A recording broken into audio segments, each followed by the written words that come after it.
Allez, bonjour à tous, j'espère que vous allez bien. Aujourd'hui, on va faire une analyse du BTC, on verra Ether, on verra les altcoins, le marché US, on fera surtout sur l'intraday, puisque ça a bien bougé là suite aux annonces économiques, on verra s'il y a des setups qui s'enclenchent ou pas, et surtout, on va passer du temps et se concentrer sur un commentaire que j'ai reçu juste avant de tourner cette vidéo, commentaire sur ma dernière vidéo. Nico, je suis perdu concernant Oasis Network, j'avais tellement confiance et espoir, et la crypto devient tellement faible. J'ai peur de finir par tout perdre un avis. Je pense que vous êtes beaucoup dans ce genre de situation et je vais essayer de répondre avec un avis constructif là-dessus sur globalement qu'est-ce que j'en pense de ce genre de situation et qu'est-ce qui aurait été mieux de faire pour éviter surtout de se retrouver dans ce genre de situation. Parce que faire une erreur, il n'y a pas de souci, faire plusieurs fois la même erreur, c'est un peu stupide. Donc pas de souci de ce genre de situation, ça arrive à tout le monde. Maintenant, il faut éviter qu'elle se reproduise.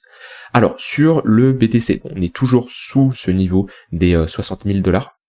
Moi, je vous ai dit, le marché ne m'intéresse pas ici sur du swing, sur de l'intraday. Je peux avoir potentiellement des setups, ce qui n'est pas le cas. Aujourd'hui, j'aurais pu en avoir un, il me manquait pas grand-chose pour rentrer en position, mais je l'ai pas eu. C'est là l'importance de respecter des règles qu'on se fixe. Si on n'a pas de setup qui s'enclenche, eh ben on ne rentre pas en position. Mais on avait des charts qui étaient pas mal pour rentrer sur de l'intraday, mais il manquait quelques conditions pour rentrer en position.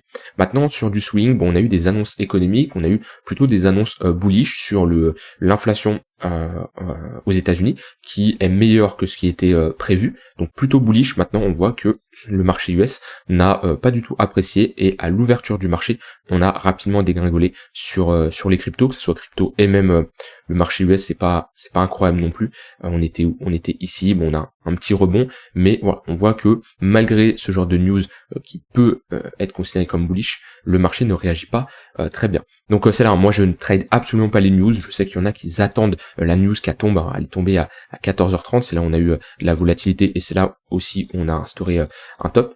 Il y en a beaucoup qui tradent les news. Alors le problème c'est, on peut avoir une news bullish, et qu'on a un marché qui n'est pas bullish. Ça peut être un sell the news, et voilà, après, on peut jamais, c'est pour ça, c'est compliqué toujours de chercher l'interprétation et savoir, ok, pourquoi ça monte, pourquoi ça baisse, et le plus important, c'est, ok, qu'est-ce que j'observe, qu'est-ce que j'ai sous les yeux. J'ai un marché qui baisse, et c'est pour ça, je préfère privilégier l'analyse technique que les news. Les news sur du court terme, j'ai pas envie de dire, vous jouez au loto, absolument pas, à partir du moment où vous avez une stratégie, il y a pas de souci, mais moi, je préfère ne pas trader les news, parce que, au vu de la volatilité, au vu de certaines news, comment le marché réagit, j'estime que ce n'est pas une stratégie, ce genre de stratégie ne me correspond absolument pas.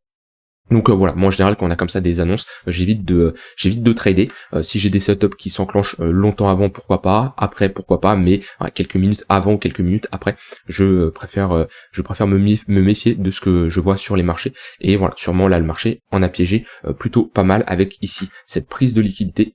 Et en général, ce genre de pattern en 1 heure que j'aime pas voir, que ce soit 1 heure, 4 heures, ce qu'on avait fait ici en daily, c'est le même type de pattern qu'on avait fait ici. Vous voyez, hop, c'est la même bougie, ici, que ce soit en 1 heure ou en daily, je vais enlever ça. C'est exactement la même chose. On a une tentative de break par le haut, donc ici, poussé par les acheteurs, qui est absorbé par les vendeurs, donc prise de liquidité, on prend les stops, on a une absorption, on se retourne et on clôture dans le rouge. Donc là, on a déclenché des stops, on a des vendeurs qui sont manifestés, on a en plus des acheteurs qui sont bloqués, qui ont la tête sous l'eau, qu'on peut liquider par la suite, sûrement des gens qui ont mis leur stop loss sous ces creux-là, et en général, quand on a ce genre de pattern, c'est plutôt bearish. Vous voyez, pareil ici, hop. On racle toute la liquidité sur cette mèche, absorption, clôture dans le rouge, et on termine à baisser. Et inversement, ici, hop, vous voyez, prise de liquidité, réintégration, clôture dans le vert, ça peut marquer un bottom. Et comme je dis, c'est exactement la même chose qu'on avait fait ici en daily. Prise de la liquidité, clôture dans le rouge. Voilà, c'est le genre de pattern qui peut nous instaurer, que ça soit des tops ou des bottoms. Pareil ici. Donc moi c'est le genre de pattern que j'aime bien trader ou surveiller. Alors comme je dis là il y avait une annonce économique, donc c'est différent. Mais voilà, ça c'est une pattern que vous pouvez très souvent surveiller quand on a quand même pas mal de liquidités à venir chercher, une poche, on est au-dessus d'un niveau où voilà, on peut s'attendre à des stop loss qui sont mis au-dessus de ce genre de niveau. Et quand le marché comme ça, il va, et ce qu'il faut surveiller c'est la clôture. On attend toujours la clôture parce que on peut très bien faire ça et continuer à monter et clôturer dans le vert. On n'anticipe pas ce qui va se passer à l'avance. Par contre, quand on a comme ça ce genre de réaction avec un rejet et une clôture basse, on a quand même ici une confirmation et il n'y a pas de mal de mettre un stop loss juste au-dessus du niveau. Votre stop loss, c'est votre zone d'invalidation. À partir de quel moment vous estimez que votre trade s'invalide et que vous avez tort. dans ce genre de configuration, si on fait un nouveau plus haut, et on invalide directement notre entrée.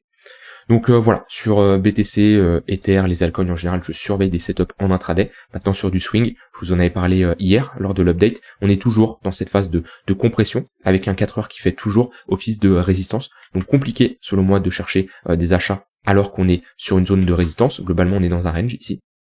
On est dans un range, on était sur un haut de range au niveau du tunnel 4 heures. Je vous en avais parlé la dernière fois que c'est un niveau qu'on doit casser pour au moins espérer avoir un momentum et chercher des achats pour de la continuation de tendance sur du court moyen terme. Là voilà, on a une heure qui est plat, un 15 minutes qui est plat.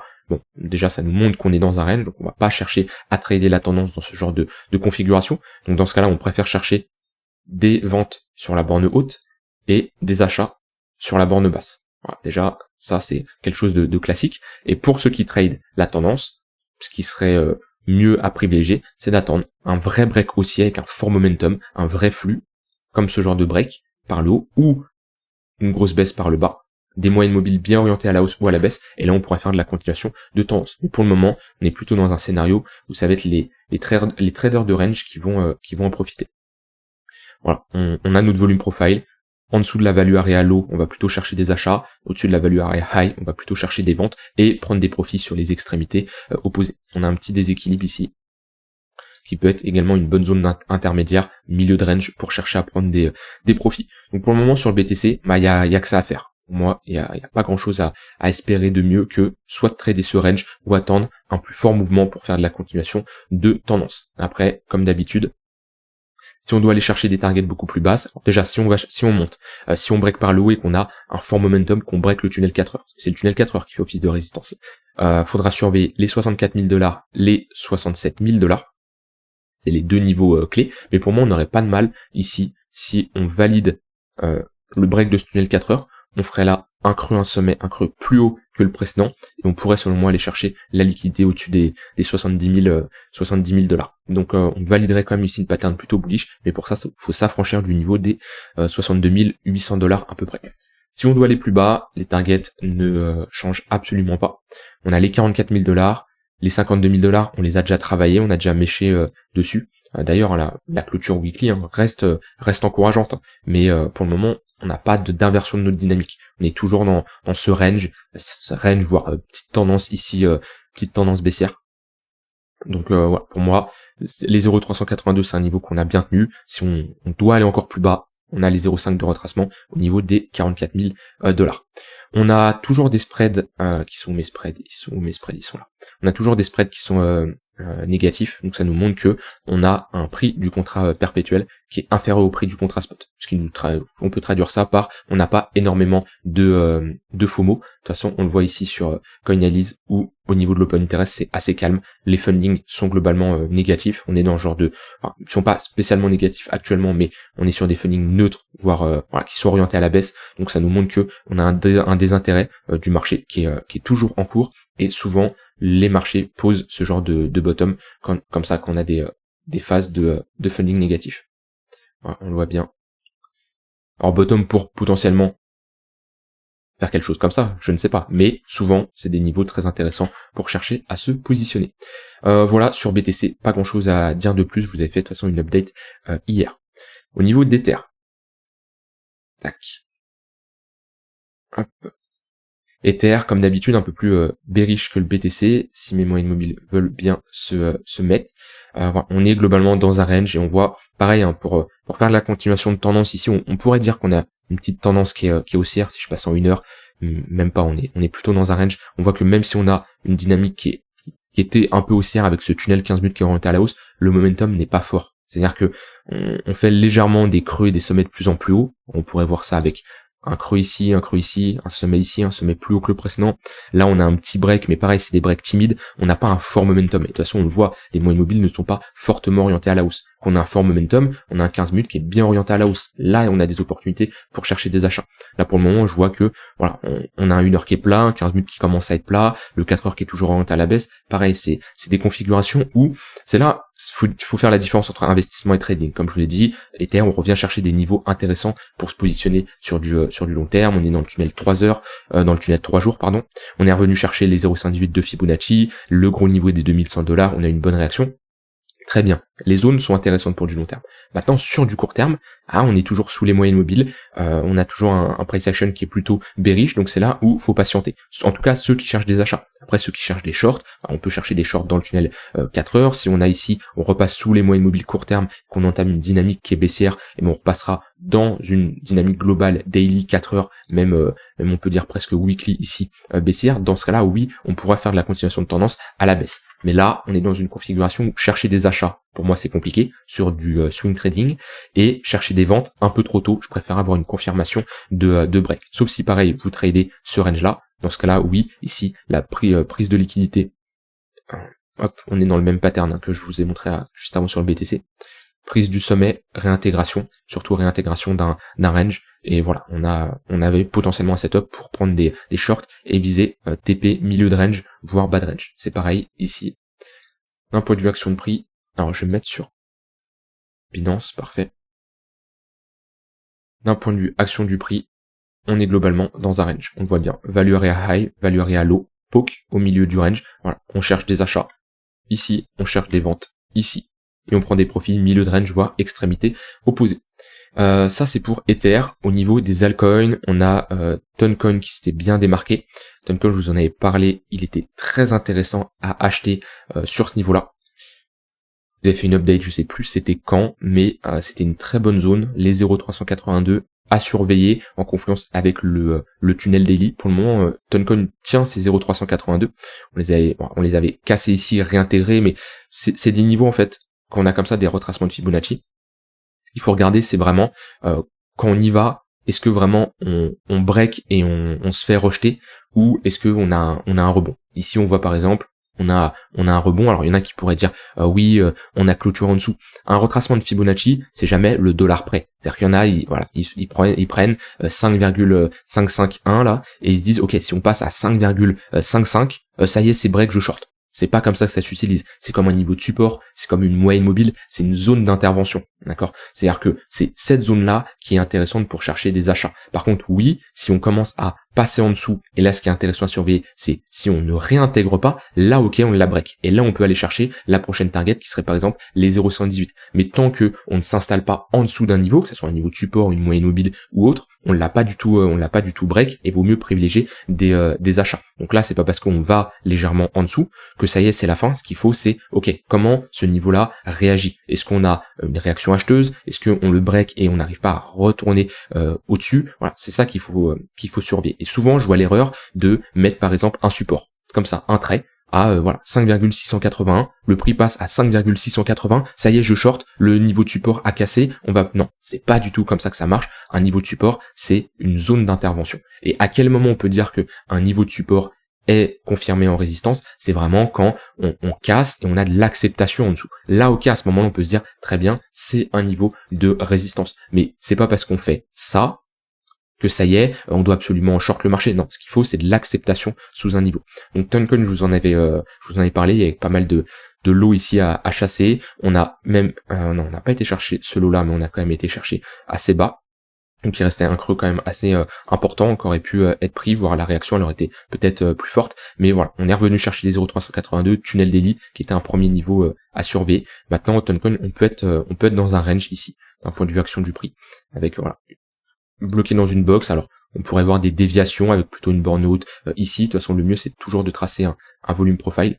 Et alors la value area high je la trouve un peu trop élevée, la value area low je la trouve également un peu plus élevée. Je serais plutôt intéressé à chercher globalement des achats dans cette zone là et des ventes dans la zone au-dessus. Donc des fois le volume profile peut être intéressant pour définir des bornes, sauf que quand on a comme ça une value area low qui est aussi haute, compliqué de chercher des achats ici, mettre une zone d'invalidation en dessous, ça ne nous donne pas un bon risk reward. Mais des fois il y a des ranges qui sont pas aussi beaux à trader. Si le range ne nous convient pas, on le trade pas. Le but c'est pas de trader tous les ranges, toutes les tendances. Si on a un range qui est compliqué à trader, qui ne convient pas dans la structure qui est établie, on ne trade pas. Rien ne nous oblige à trader. Donc voilà, ça m'étonnerait pas sur Toncoin potentiellement de continuer dans ce range là tant qu'on n'a pas un marché crypto qui ne prend pas une vraie direction. Alors commentaire. Nico, je suis perdu concernant Oasis Network, j'avais tellement confiance et espoir, et la crypto devient tellement faible, j'ai peur de finir par tout perdre. Un avis. Alors déjà, premièrement, c'est compliqué de... Alors je sais pas, comment tu m'en parles, j'ai l'impression que t'as fait all-in dans une crypto. Parce que bon, si t'avais que 5-10% dans Oasis Network, je ne pense pas tu me posterais ce genre de commentaire. Donc là, comment je vois ton commentaire, c'est que t'as au moins 30, 40, voire 50% d'exposition sur Oasis Network.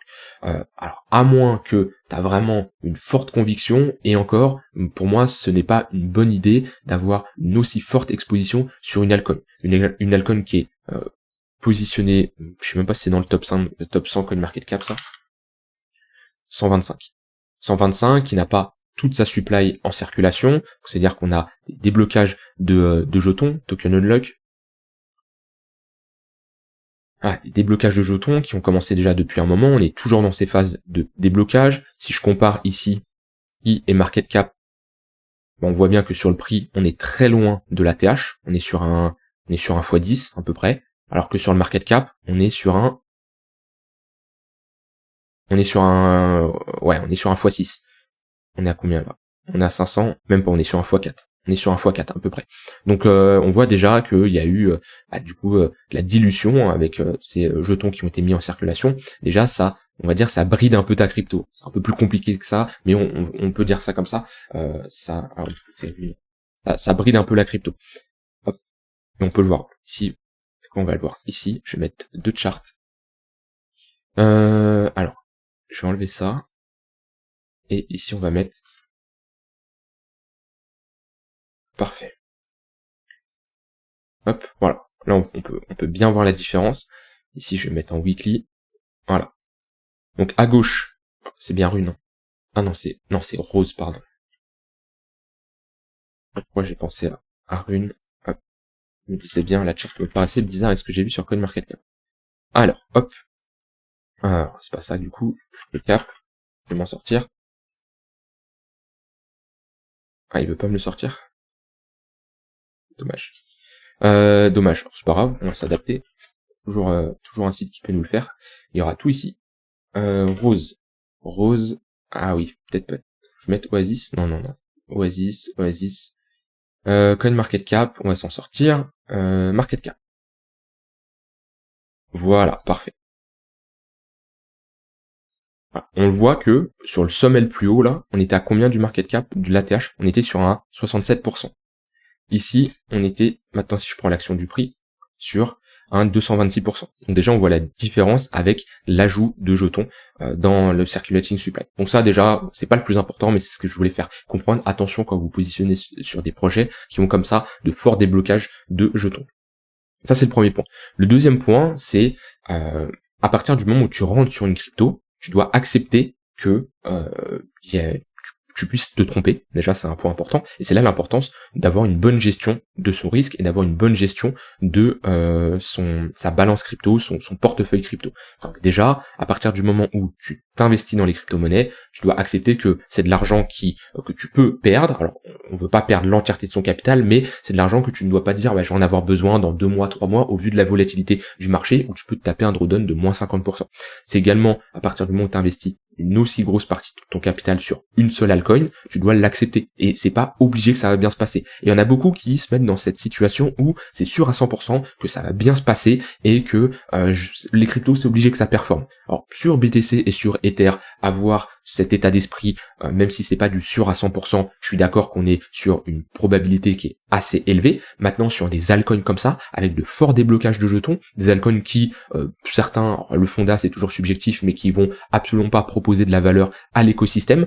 Peut-être que tu as regardé même une vidéo d'une personne qui a parlé de Oasis et qui t'a dit c'est un bon projet, tu t'es dit vas-y, je vais le suivre. Pour moi, il y a beaucoup d'altcoins, c'est de la merde. Faut le dire concrètement, c'est pas ouf. Et engager une aussi grosse partie de son capital sur une altcoin, pour moi, c'est compliqué. Maintenant, j'ai envie de dire, ça dépend de ton profil. Si tu as un profil qui prend des risques, qui accepte de prendre de gros risques, mais de l'autre côté, c'est pour avoir de gros gains, peut-être que tu vises un x30, x40 sur ton portefeuille. Par contre, dans ce cas-là, tu dois accepter que tu vas peut-être prendre un moins 80, moins 90% et ne jamais faire ton x30. C'est le risque. À partir du moment où tu acceptes d'avoir un portefeuille et un profil risqué, ça va dans les deux sens. Tu peux faire de grosses performances, tu peux aussi ne pas faire une grosse performance. Donc ça dépend toujours de ton profil. Maintenant, un deuxième point important, c'est là l'importance du timing. À quel moment tu décides de paniquer?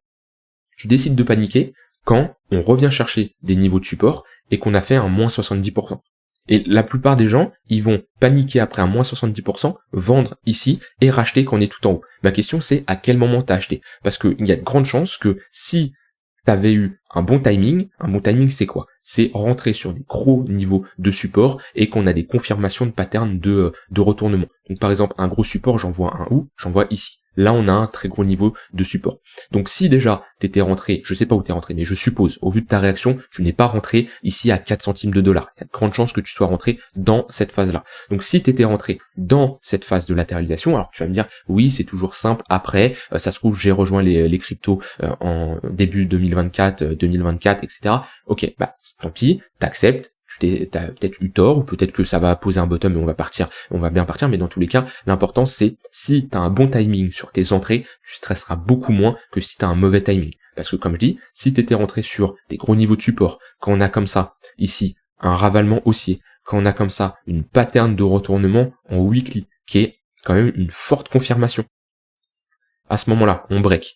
Là déjà, t'aurais une entrée qui serait beaucoup plus professionnelle, sur des niveaux de support long terme, et il y a peu de chances que tu paniques à ce niveau-là, parce que soit t'es légèrement positif, ou soit on revient chercher ton prix d'entrée. Par contre, oui, si t'as engagé un gros montant, et qu'on tape ici un moins 70%, c'est sûr, c'est beaucoup plus compliqué à gérer. Donc maintenant, qu'est-ce qu'il faut retenir de ça? Je vais pas te dire de vendre, je vais pas te dire de renforcer, je ne fais pas de conseil en investissement, c'est pas mon but. Mon but, c'est de te faire comprendre que je dis pas que c'est une erreur d'avoir investi sur Rose. Je dis juste que, est-ce que l'investissement que tu as fait en est adéquation avec ton profil? Est-ce que tu as un profil à prendre autant de risques? Je ne sais pas ton exposition sur Rose, mais si on part du principe que tu as 40-50% d'exposition sur une seule crypto et surtout une altcoin, si tu avais 50% sur Ether, BTC, je dirais rien. Maintenant 50% sur une altcoin hors du top 100 encore plus, c'est que tu as un profil très risqué, d'accord? C'est que tu prends des risques parce que automatiquement tu veux jouer un gros rendement. Donc ça, c'est est-ce que tu es en adéquation? Si tu paniques, c'est peut-être que tu n'es pas du tout en adéquation avec ce genre de profil. Donc le but, c'est de trouver le portefeuille crypto qui est en adéquation avec ton profil. Parce que si tu as des cryptos très risqués et tu as un profil père de famille tranquille qui veut pas avoir une forte volatilité, je te conseille de all-in BTC Ether. Si à l'inverse, tu as un profil très risqué et que tu es all-in sur BTC Ether, tu vas faire des conneries à vouloir trade ou je sais pas quoi parce que tu vas dire ouais non mes positions ils ont pas beaucoup de volatilité, je fais de très faibles performances, alors t'as un risque de dégénérer, enfin t'as compris, hein, c'est pas négatif, mais voilà, ce qu'il faut trouver le curseur et le juste milieu. Donc là-dessus, un avis. Comme je t'ai dit, l'avis je l'ai donné. On revient chercher des niveaux de support. On est toujours par contre dans une dynamique qui est baissière, avec ici des creux, des sommets de plus en plus bas.